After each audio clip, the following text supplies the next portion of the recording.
Good morning, everyone. Welcome to the Northeast PSC. So, last two lecture में हमने देखा था ज्योग्राफी APPSC जितने भी PYQ थे उसके बारे में, ठीक है। उसी सीरीज को वी विल कंटिन्यू और ये हमारा थर्ड लेक्चर होगा, थर्ड सीरीज होगा PYQ सीरीज का, जिसमें हम और भी नेक्स्ट 30 क्वेश्चंस देखेंगे, ठीक है। So let's get started with it. हमारा पहला क्वेश्चन है that the most important strategy to conserve biodiversity along with the human life is botanical garden. Number B option is biosphere reserve. Number C option is national park and number D option is wildlife sanctuary. ठीक है, तो number C is correct answer. क्यों? क्योंकि देखो, जो biosphere reserve, sorry not the national park, biosphere reserve is the correct answer. Why? Because biosphere reserve constitutes आपका national park, ठीक है। इसी के अंदर जो है आपका वाइल्ड लाइफ सैंक्चुरी भी है, ठीक है। तो नेशनल पार्क हो या फिर वाइल्ड लाइफ सैंक्चुरी हो, they are the part of biosphere reserve, जहां पे ह्यूमन कैन ऑल्सो लिव, ठीक है। सो दैट इज वाई जो बायोस्फीयर रिजर्व है is the most important strategy to conserve biodiversity along with human life. Okay, moving to the next question. The state bird of Arunachal Pradesh is what? Just a second. So, the state bird of Arunachal Pradesh is what? आपको पता है कि जो बुचरस बाइकॉर्निस, ये जो है great hornbill, right? The great hornbill is the state bird of Arunachal Pradesh, और great hornbill का ही साइंटिफिक नेम है बुचरस बाइकॉर्निस। Number A option is the correct answer, ठीक है। Nagoya protocol, a supplementary protocol to conserve biodiversity adopted in 2010 is about. किसके बारे में है Nagoya protocol? Fair and equitable sharing of benefit arising out of use of genetic resources, safe use and transport of the living modified organisms, trans-border movement of endangered species, and prohibition against illegal trade of animal products. So, Nagoya Protocols क्या है? Nagoya Protocols is a supplementary protocol of Convention on Biodiversity, ठीक है। तो इसमें जो fair and equitable sharing of benefits है, that is arising from use of genetic resources, is your correct answer. What is happening? See, जितने भी बाहर की कंपनियां हैं, जितने भी MNCs है, मल्टीनेशनल कंपनीज, ठीक है, जो फॉर एग्जाम्पल सपोज कि कोई कंपनी है जो कॉस्मेटिक्स आइटम्स बनाती है, एंड जो लोग हैं, जो नॉर्मल पीपल है, ठीक है, जो they are living in the forest region, और उसको पता है कि पर्टिकुलर प्रोडक्ट से ये बेनिफिट है, कुछ खास बेनिफिट है, ठीक है, जो कि किसी खास ट्राइब्स को या फिर किसी खास किसी समुदाय को ही पता है। तो ये MNCs क्या करती थी कि यहाँ पे अपने डेलीगेट्स भेज करके इस लोगों से ये जानकारी मुहैया करा लेती थी, लेकिन इसके बदले में इसको कुछ नहीं मिलता था, ठीक है। तो under the Nagoya protocol it has been said that कि जो भी चीज़ है, ठीक है, अगर आप किसी भी रिसोर्स का यूज़ कर रहे हो, दैट रिसोर्स शुड बी, उसका जो बेनिफिट है दैट शुड बी इक्विटेबली और फेयरली शेयर्ड। किसके बीच में? जो वहाँ के ट्राइब्स हैं उसके बीच में, और जो MNCs है उसके बीच में, ठीक है। So that is why fair and equitable sharing of benefits arising out of use of genetic resources. जैसे कि हल्दी, टर्मरिक का आप यूज देखते होंगे कि बहुत सारे जो कॉस्मेटिक आइटम्स हैं, जो क्रीम्स हैं, उसको बनाने में किया जाता है, ठीक है। उसके बाद और भी बहुत सारे ऐसे जो नेचुरल वेजिटेशंस हैं जिसका यूज़ किया जाता है to make the cosmetic items, और उसका पता जो है एक किसी खास समुदाय को, किसी ट्राइब्स जो फॉरेस्ट वाले एरिया में रहता है उनको पता है, बट नोबडी नोज, उसके बारे में बहुत ज़्यादा जानकारी लोगों के पास नहीं है। ठीक है, उसके बाद safe use of transport of living modified organism, this is the part of Cartagena protocol. ठीक है, Cartagena protocol. So number A is your correct answer, that Nagoya protocol जो है वो किस चीज के लिए बात करता है, fair and equitable sharing of benefits arising from use of genetic resources. Moving to the next question, which one of the following states of India has no national park? Kerala, Uttar Pradesh, Gujarat and Punjab. So this is the kind of factual question. Punjab के पास कोई भी national park नहीं है। ठीक है,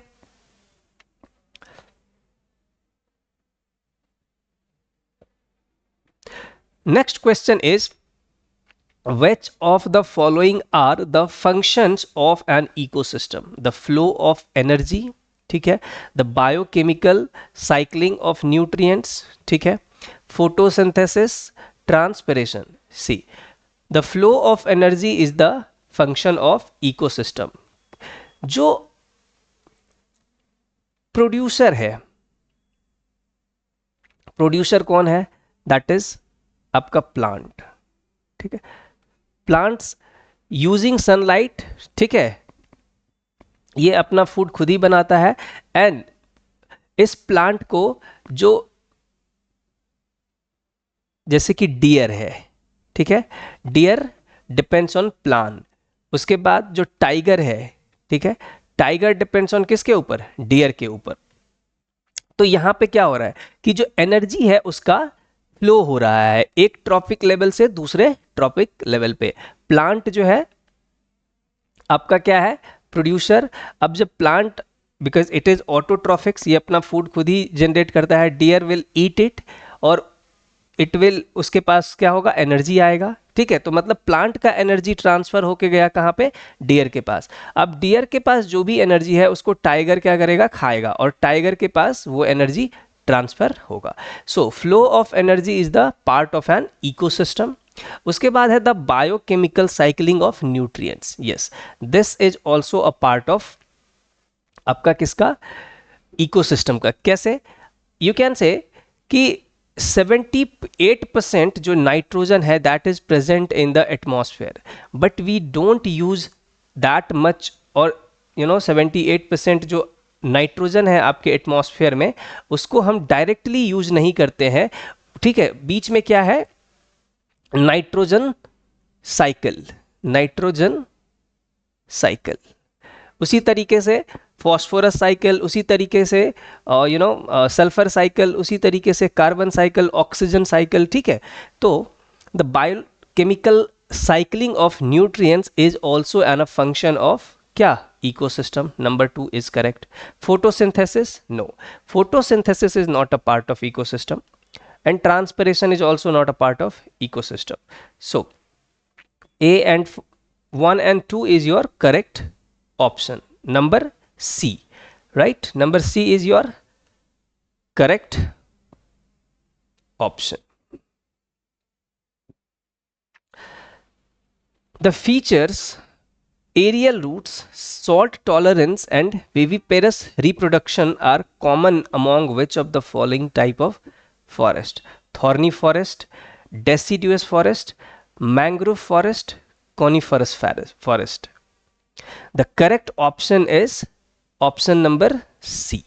ठीक है, ये सब जो फीचर्स है, चाहे वो एरियल रूट्स हो या फिर वो सॉल्ट टॉलरेंट प्लांट्स हो, राइट, विविपैरिटी है, ठीक है, these are the common features of mangrove forest. ठीक है, moving to the next question. Next question says that which one of the following crops can be grown in the water parched area? अब water parched area का मतलब है कि dry condition. ठीक है, dry condition, मतलब जहां पे वाटर की availability is very very less, जैसे कि कहां पे हो गया आपका डेजर्ट वाला रीजन, ठीक है। ऑल्दो डेजर्ट में you can not grow something, but not the desert entirely, जहां पे condition is very very dry. तो sugar cane, option B is rice, option C is sorghum, option D is cotton. See sugar cane, rice, these two are water intensive crop, बहुत ज़्यादा पानी की ज़रूरत है sugar cane के लिए, rice के लिए, कॉटन के लिए। But if you see the sorghum, ठीक है, सोरगम जो है it can grow in dry condition, dry condition. इसीलिए अगर आप इंडिया का मैप देखोगे तो इंडिया के मैप पे जो राजस्थान है, राजस्थान में शोरगम हो गया, मिलेट्स हो गया, वहाँ पे इन सब चीज़ों का बहुत ज़्यादा वो है, ठीक है। क्यों? क्योंकि ड्राई कंडीशन है, मॉइस्चर नहीं है, ठीक है। Moving to the next question, our next question says that oxylophytes are a group of plant that can grow under saline condition, acidic condition soil, acidic soil condition, sand and gravel, marshy soil. So oxylophytes are a group of plant that can grow under acidic soil condition. जो आपका oxylophytes है, oxylophytes that are the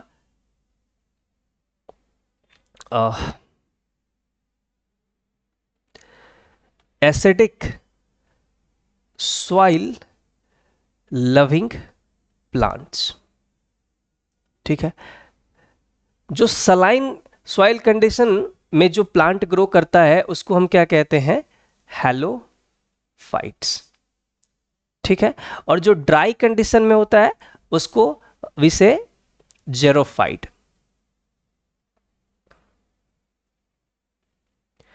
end जो aquatic condition में होता है उसको we say hydrophytes, ठीक है। So oxylophytes are the plant group which loves क्या? Acidic soil. Getting it? Our next question says that the McMahon line in 1914 was signed among Britain, China and which of the following? पहला है आपका option is, option A is Russia, option B is France, option C is Burma, option D Tibet.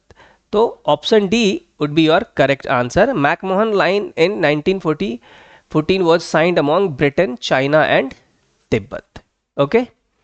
Moving to the next question, the concept of biodiversity hotspot was given by Madhav Gadgil, Norman Mayers, Jane Goodall and Salim Ali.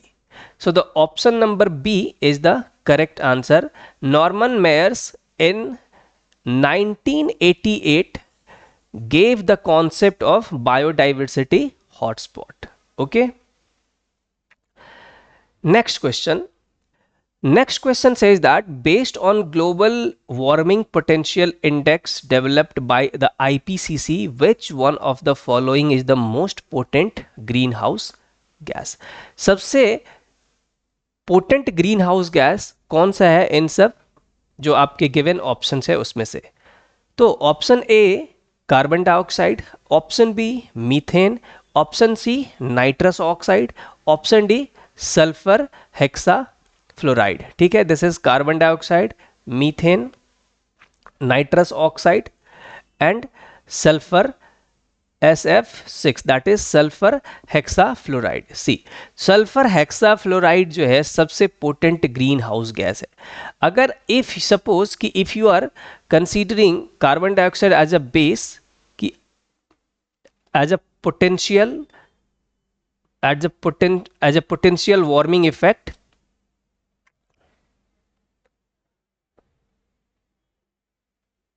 Potential warming effect, suppose कि carbon dioxide का एक है, ठीक है, तो this sulphur hexafluoride is 23,500 times greater than the अगर इसका मतलब क्या हुआ कि कार्बन डाइऑक्साइड अगर एक मतलब एक टाइम इसको क्या करेगा, सपोज करो कि आपके एटमॉस्फेयर को वार्म करेगा, एट द सेम टाइम जो सल्फर हेक्साफ्लोराइड है that will warm the atmosphere 23,500 times more. ठीक है, that is why sulphur hexafluoride is also known as super green house gas. इसीलिए हम इसको सुपर ग्रीन हाउस गैस के नाम से भी बोलते हैं। ठीक है, moving to the next question which says that कि which one of the following are the main green house gas group. Oxygen, no, oxygen is not a green house gas, तो ये आपका ऑप्शन नंबर ए ऐसे ही खत्म हो गया। Carbon dioxide, yes. Methane, yes. Nitrous oxide, yes. अभी अब last वाले क्वेश्चन में भी हमने देखा कि carbon dioxide, methane and nitrous oxide जो है वो क्या है, ग्रीन हाउस गैस है। तो option number B is your correct answer. Carbon dioxide, oxygen, methane, oxygen नहीं है, कार्बन डाइऑक्साइड, मीथेन, नाइट्रोजन नहीं है, तो इसीलिए option number B is your correct answer. ठीक है, next question says that कि according to the recent data, the country which contributes the largest greenhouse emission annually to the atmosphere is India, China, USA, UK. So correct option for this question is option number B, China. China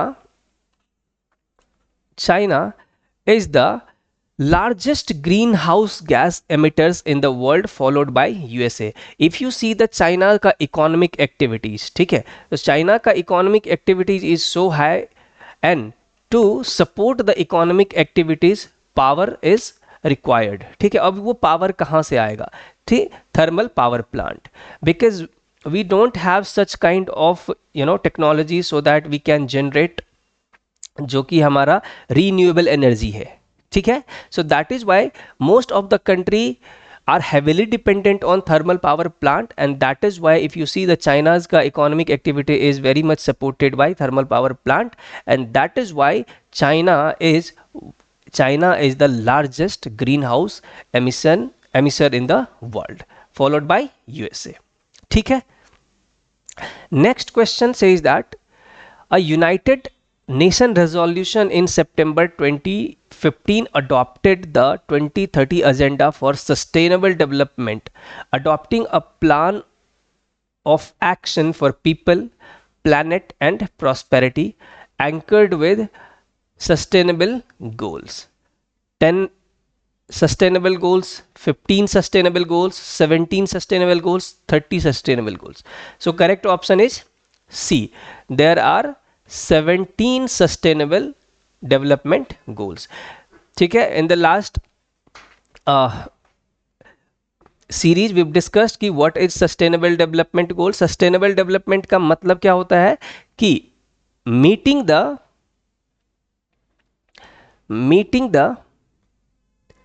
present day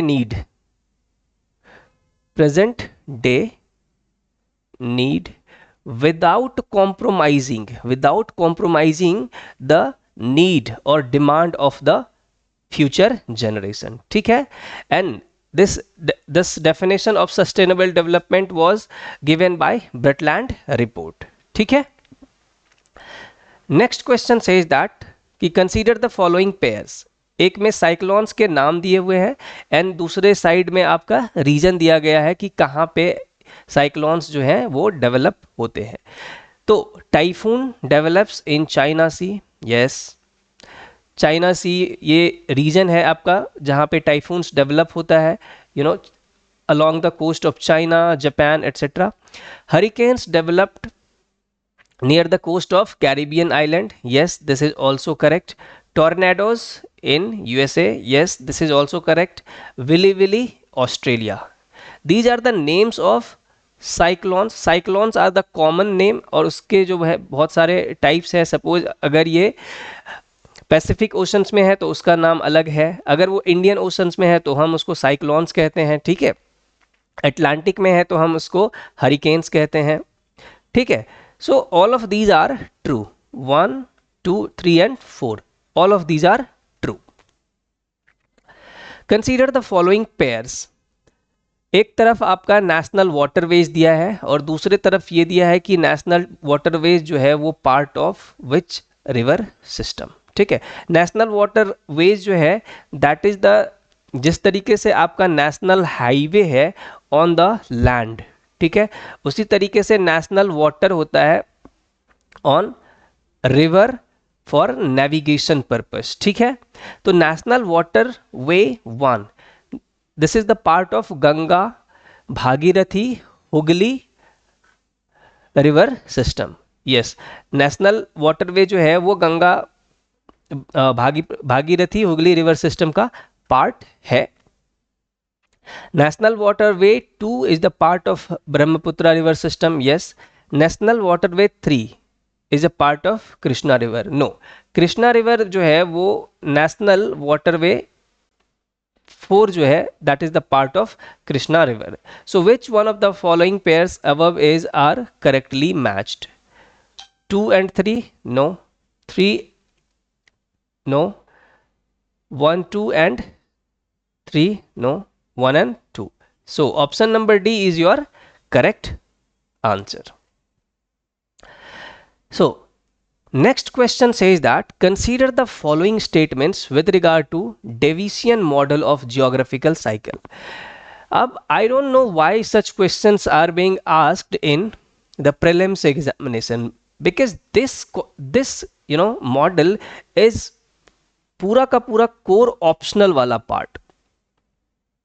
ठीक है, Davis bank के बारे में आपको optional में पढ़ना पड़ता है, जीएस पेपर में नहीं पढ़ना पड़ता है, but still they are asking, I don't know why, right. So but still land forms are the evolved products of interaction of endogenetic and exogenetic forces. Yes, according to Daviscian model of geographical cycle, streams erode their valley rapidly downward until the graded condition is achieved.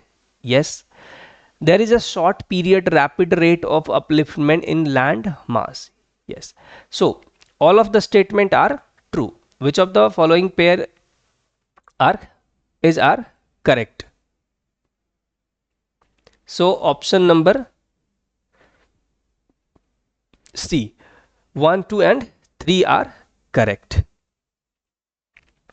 Moving to the next question, as per census of India 2011, decadal population growth rate between 2001 and 2011 of Arunachal Pradesh is 26.0%, 17.1%, 27.9%, 14.8%. So this is the factual. अगर आप census में देखोगे तो 26.3% जो है अरुणाचल प्रदेश का population decadal population growth है in the between the year 2001 and 2011.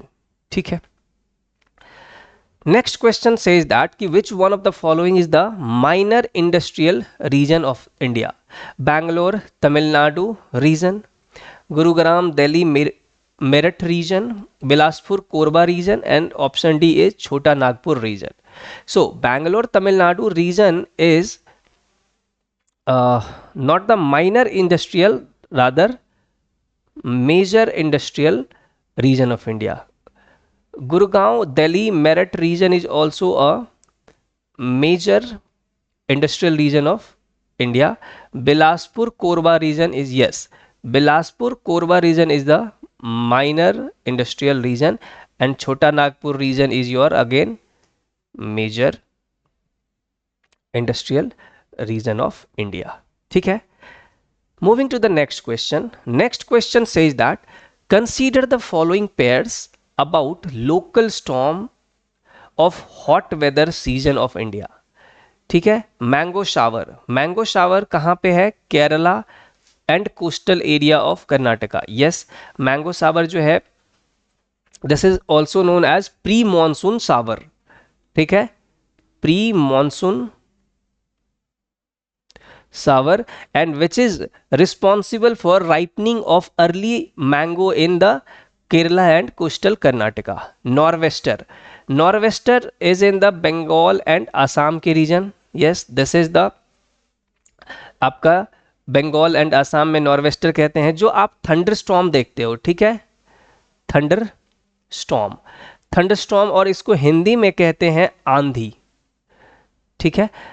तो आंधी, आंधी is in the northern part, जहां पे बिहार यूपी के रीजन में इसको हम आंधी कहते हैं, ठीक है। At the same time Bengal and Assam के रीजन में इट इज सेड दैट कि nor'wester.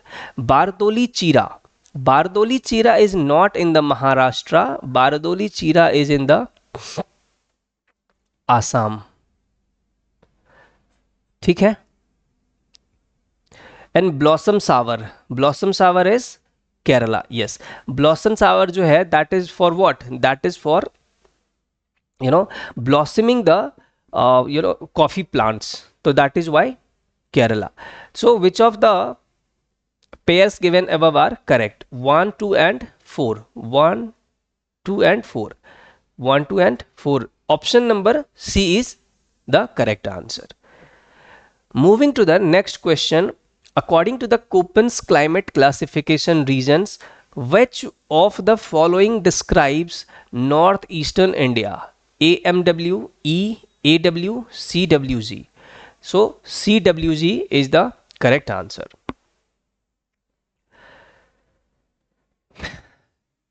Definitely it was the question from current affair. The Union Cabinet 2024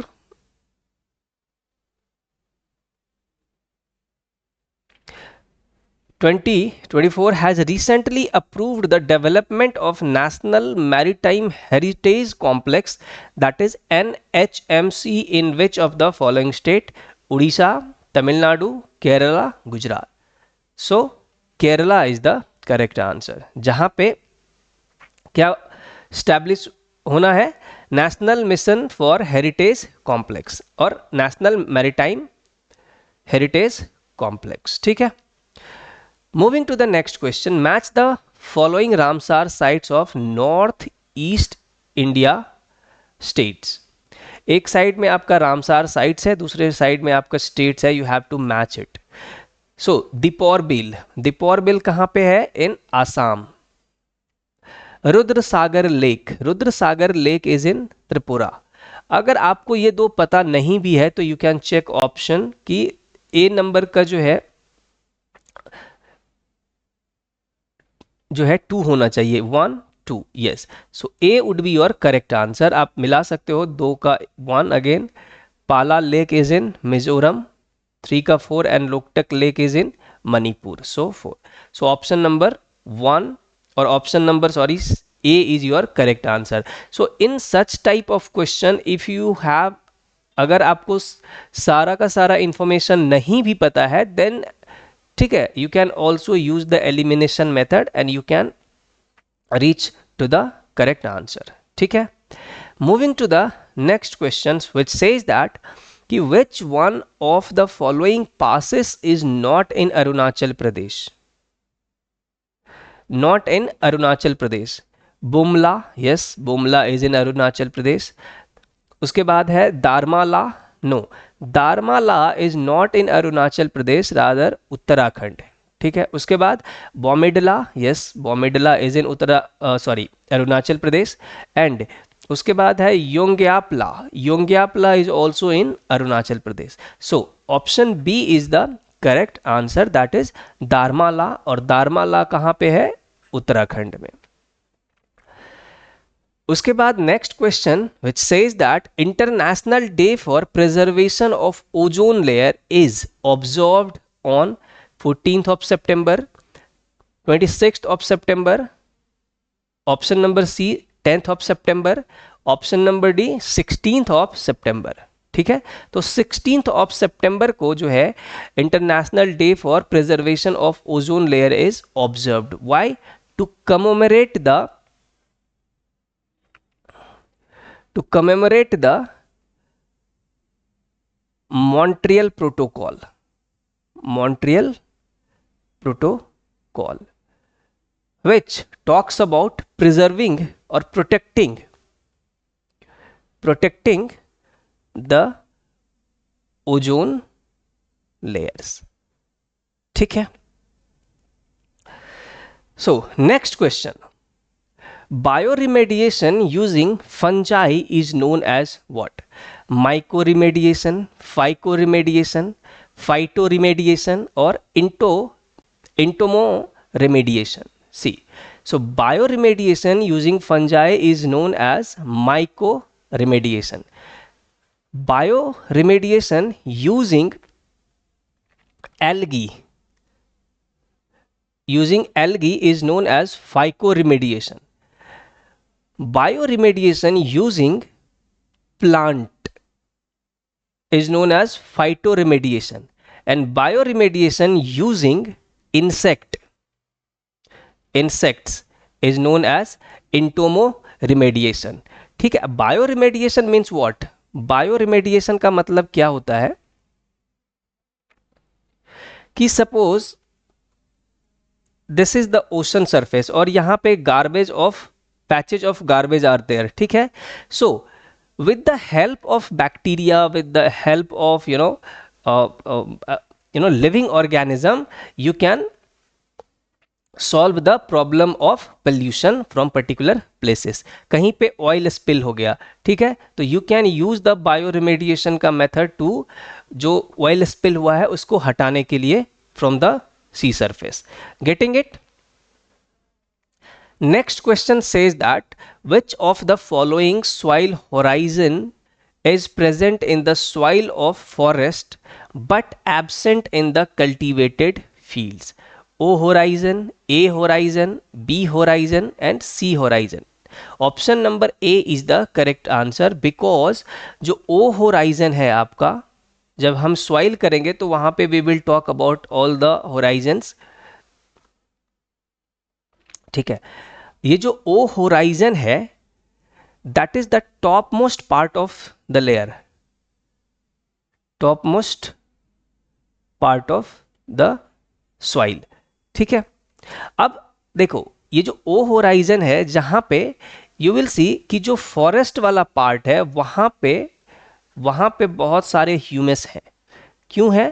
क्योंकि डेड प्लांट्स हैं, जो लीव्स हैं etcetera etcetera, they are fall on the ground, ultimately वो humus बन जाता है। लेकिन जो कल्टीवेटेड फील्ड है वहां पे ये सब चीजें नहीं है, ह्यूमस नहीं है। ठीक है। So that is why we say O horizon. Next, the impact of cyclones and tsunamis in India could be reduced by preserving mangrove forests, preserving mountain forests, preserving tropical thorny and scrub forest, preserving tropical deciduous forest. See, अब अगर cyclones and tsunami के जो impacts हैं वो कहां पे आएंगे, तो वो कोस्टल रीजन में आना है। ठीक है। Not in the inland area, inland area में नहीं आना है। ठीक है। जमीन के ऊपर नहीं आना है। तो जो कोस्टल रीजन है वहां पे you will see the impact of cyclones and tsunami. ठीक है। और जो मैंग्रोव फॉरेस्ट होता है that is the coastal forest. ठीक है। Coastal forest. बट अगर आप माउंटेन फॉरेस्ट देखोगे, ये जो पहाड़ों का जो फॉरेस्ट होता है उसको हम क्या कहते हैं? Mountain forest. Tropical thorny and scrub forest, उसके बाद जो आपका ट्रॉपिकल डेसिडुअस फॉरेस्ट है, ये these 2, 3 and 4 are the inland forest. Inland forest मतलब ये जमीन के ऊपर है, जमीन के ऊपर इन द सेंस कि मतलब जो कोस्ट है उससे अंदर।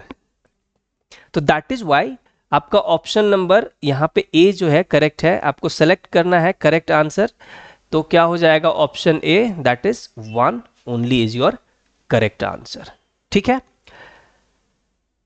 Next question which says that which of the following statements about Kaziranga national park is incorrect. ये आपसे पूछ रहा है कि काजीरंगा नेशनल पार्क के बारे में इनकरेक्ट स्टेटमेंट बताओ।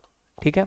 So it is a UNESCO world heritage site. Yes, Kaziranga national park is A UNESCO World Heritage Site, that is correct. It is home to the highest population of one horned rhinoceros in the world. Yes, this is also correct. Option C says that it was declared a tiger reserve in 2003. C. It was declared a tiger reserve but not in 2003 but in 2006. ठीक है, 2006 में जो है Kaziranga national park was declared as a tiger reserve. So option number C is the incorrect one.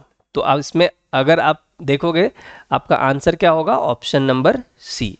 ठीक है, वही पूछ रहा है आपसे, इनकरेक्ट पूछ रहा है. तो it was declared a tiger reserve in not in 2003 but in 2006. ठीक है. And again option number D क्या कहता है, it is situated on the bank of Brahmaputra river and lies between the Brahmaputra river and Karbi Hills. Yes, this is also true. So, इस lecture के लिए इतना ही. ठीक है, फिर मिलते हैं नेक्स्ट लेक्चर में with some new questions. ठीक है, till then, thank you.